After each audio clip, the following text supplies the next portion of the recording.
are interviewing a series of candidates that's running for office in this up-and-coming June election.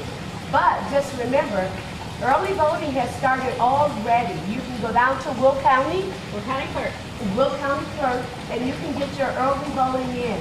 I happen to have with me a wonderful lady that's running for 43rd District Senate, right, see? And her name is Rachel Ventura. If you all know Rachel, she's been on the campaign trail for a long time.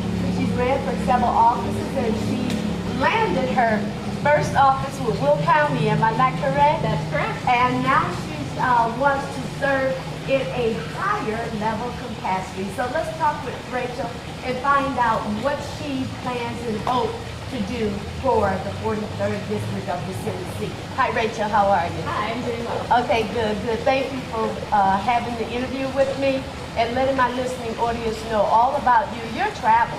Let's talk a little bit about, let's find out who Rachel is. Who are you, Rachel? All right, so my name is Rachel Ventura, Yes. and I was born in Joliet, raised here, went to public school. Okay. I did get my master's degree from Benedictine University, and I worked in the insurance world for a few years. I didn't care for that line of work. I mean, the work was fine, but I didn't like making billions of dollars for corporations that were then exploiting families, not always paying out on them. You know, you got insurance, you know. Yeah, yeah. So I went back to school, got a biology degree, and I worked as a naturalist in Georgia, repairing our long lead time forest and trying to save the endangered desert tortoise. Wow. During that time, I was married and I had my two twin girls. Okay. We lived coast to coast. My ex-husband was in the Navy, and so we got the pleasure of moving around. Wow. Which also gave me the advantage of seeing how other levels of government in other states perform. And then in 2016, I moved back here to my hometown to raise my kids. My family is here. And I was surprised that the trash in our streets and our roads being tore up. I was complaining to my dad about it, and he told me, well, what are you going to do about it? And Right. I said, I don't know, Dad. He said, well, go run for office. So that sparked your interest, and you have been running ever since then. Yes, so that was 2016, Yes. and I did run first for city council, Yes. unsuccessfully, but then I immediately ran for county board. Okay. And in that race, I was outspent 3-1, and I still won with 11 percentage points. Wow, wow. And, money doesn't mean everything, That's right? right. And I'll tell you, to me, the secret is talking to the voters. Yes. And the message that I had then Yeah. is the same message I have now, and that is that I have no strings attached, and we need a government that works for everyone. Absolutely. What are you doing?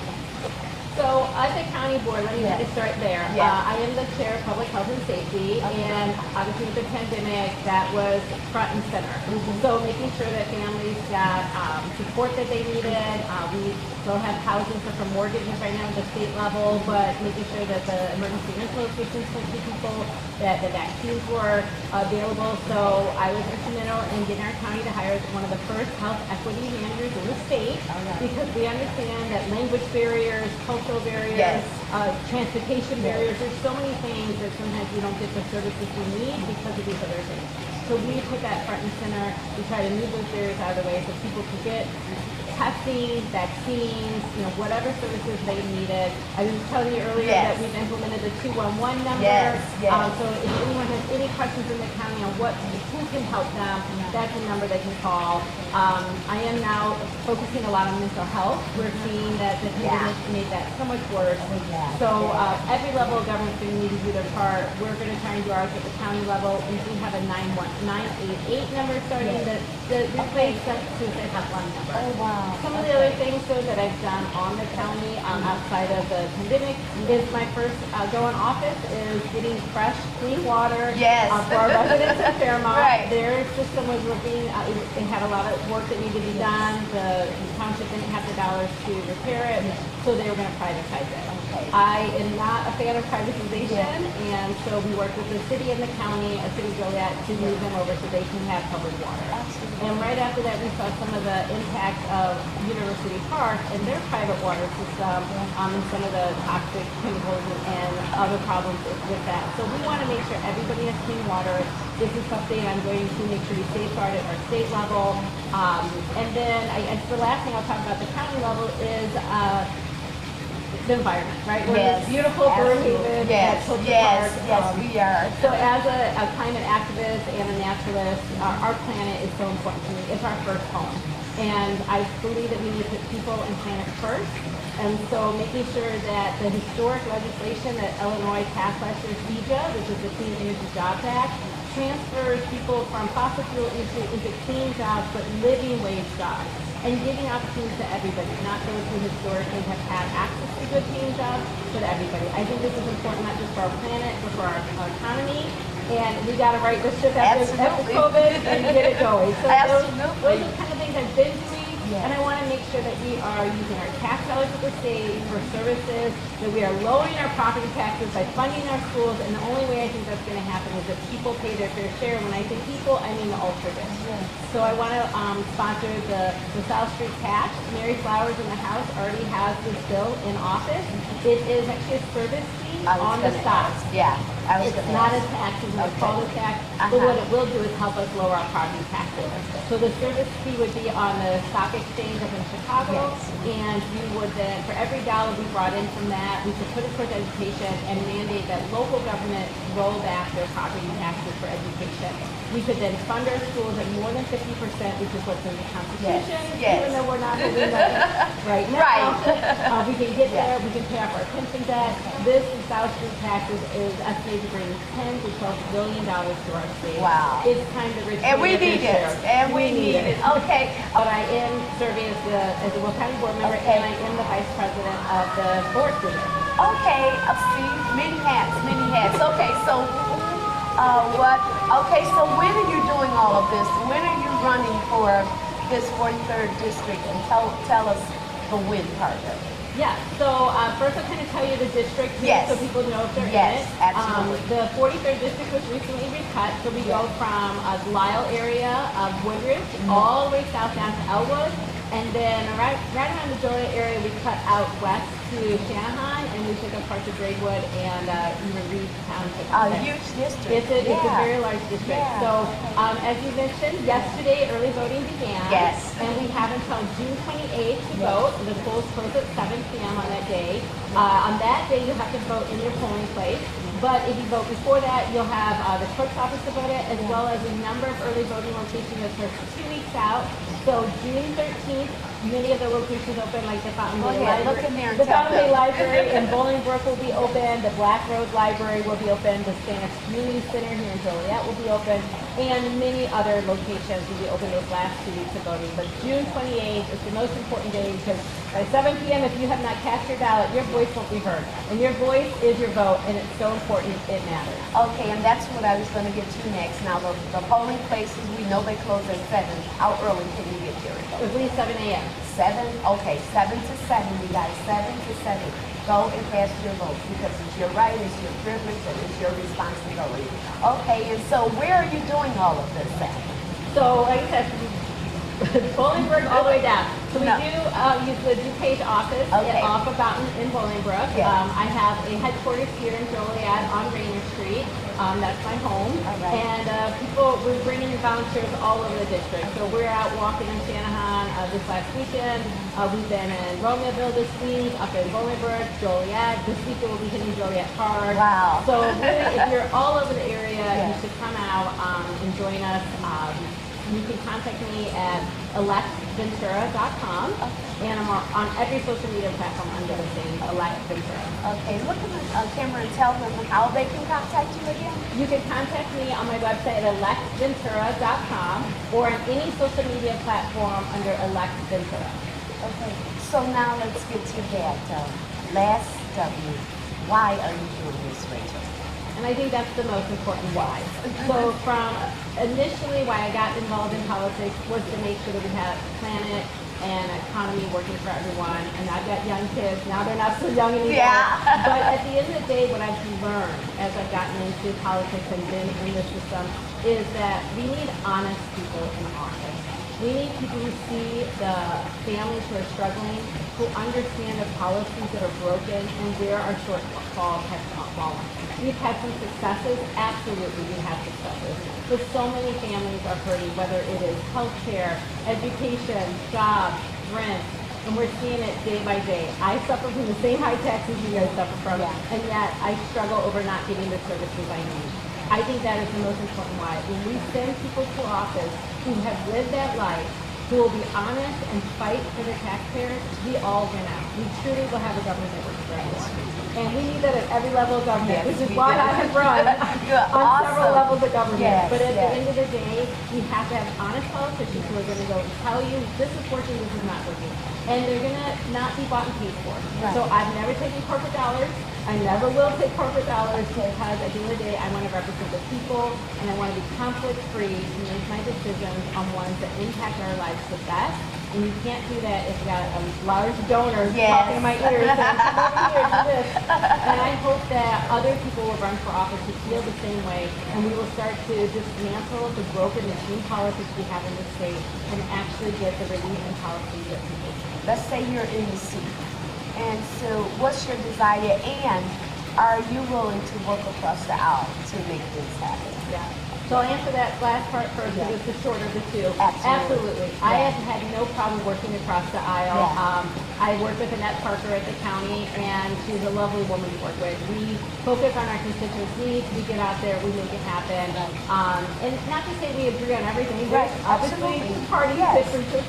But the things that we agree on is making sure our taxpayers are serving the constituents and making sure people have quality life. I really respect that, and so I've been able to work across the aisle with her, as well as aligned interests. Like, I want a local food economy. We need to make sure that we can grow food here, that people can purchase food with high nutrients. I work with Judy Ogalla, who is a Republican in the street, and she believes the same thing. So to me, that's what it's about. It's not about labels. It's about finding people of shared interests, bringing those people together from all walks of life, and getting the job done. One common bottom line. That's why I think I hear you say one common bottom line. And you're right. You may not all agree on how to get there, but you all agree to get there. And so on how to get there can be worked out. So what are some of those things we want to get to? So I talked about a little bit earlier, lowering property taxes and making sure our schools are fully educated and funded. Equitable schools is important to me. We obviously want to protect a woman's right to choose. That is a decision between a doctor and a woman. I don't think the government has a place in that, but we do have a place to make sure that we are securing that right. Just like the rights men have, women should have that too. So fighting for equal right, equal pay, and a woman's right to choose are all very important to me. And then I guess it's rolling out how CJ is going to impact our world, saving our planet, making sure that we're doing our part. We didn't necessarily cause the climate crisis individually, we didn't, but we all have an individual part for it. I would love to hold pharmaceutical companies responsible for our drug epidemic, and we've started some of that in our state already. I'd like to hold the fossil fuel industry responsible for some of the environmental cleanups that are going to have to happen. And all of that means that we can have better jobs in our state, right? Whether they're green living jobs, healthcare jobs, but we need to fund those areas, right? And we need to encourage companies to come here and pay a living wage. No more giving tax incentives to poverty level jobs. Because one way or the other, taxpayers paying that poverty level.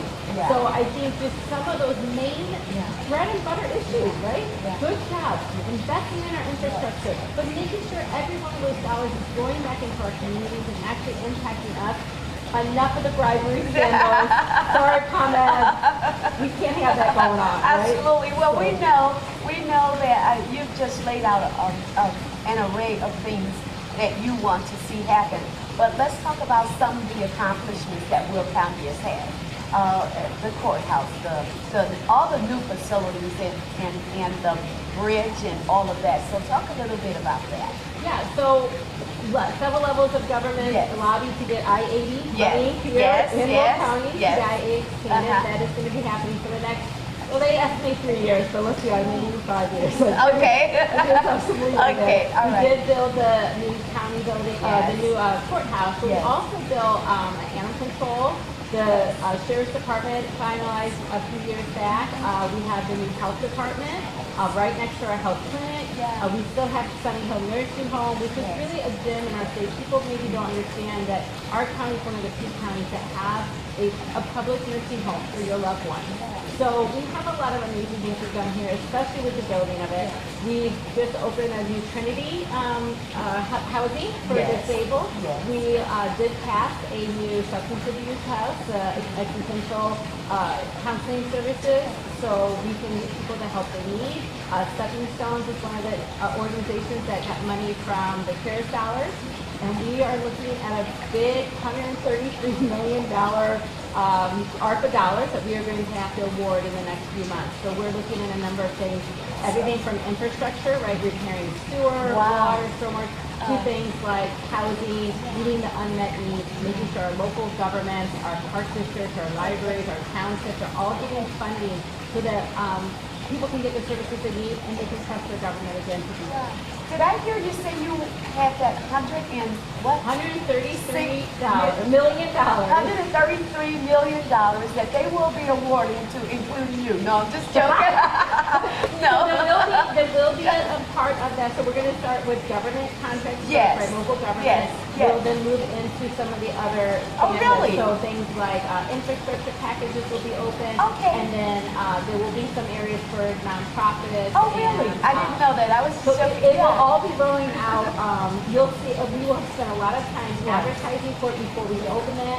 So we're talking. We're going to have an application open for 60 days. Okay. We'll advertise for 60 days beforehand. Okay. It'll be 45 days. We'll advertise for 45 days beforehand. And these things are happening. We're starting to have some of those conversations now with the local governments. We've awarded, their kind of Absolutely. bucket of money. Yes. And so so keep an eye out. If you have a business. Oh, yes, nonprofit, I will you- keep an eye out. I will keep an eye out. But at this point in time, Rachel, I would love for you to look into the camera, and I would love for you to tell the voters to vote for you. Fantastic. I'm Rachel Ventura. I'm running for state senate in the 43rd district, and I'm asking for your vote on June 28th so that we can have a government that works for everyone. Thank you. Absolutely. Is there anything that you want your listening, you want the voters to know that we did not touch on? Yeah, I think it comes down to experience. So I do have a primary opponent, but I think it's important to send someone who has experience, who has walked the walk, who understands how important, how crucial in our political landscape right now it is to send someone who not only has experience, but has the heart and the honesty and the courage to stand up for a system for all of us. So I am asking for your vote. I'm asking you to look at the experience I bring to the table, the heart I bring to the table, and the honesty that I bring here, and know that I'm going to serve you, the voters, every day I'm in office, and we need that more in Illinois now more than ever. Okay, and I'm going to add one more thing to what she brings to the table, the passion. Yeah, you're very passionate. Once again, thank you, Rachel, so much for doing the interview with us. And you guys, tell them once again when voting is. You can begin voting today at the county clerk's office and vote all the way to June 28th, 2022. Okay, and so if you don't know your precinct or where you vote, on the bottom of your voter's registration card, all that information is there. Am I not correct? That's correct. Okay. And if you're not sure if you don't know where your voter card is, then go to thewillcountyclerk.com and you can look up everything from your polling place to make sure you're registered. Okay. And Rachel, one more thing. Tell them where they can go to read up about all these things that you're talking about. What if they want to gather more information? Tell them where they can go. Your website? Yes. Electventura.com is the best area to contact me and see my policies. So again, electventura.com. Okay. Once again, thank you, Rachel, for doing the interview with me. God bless you.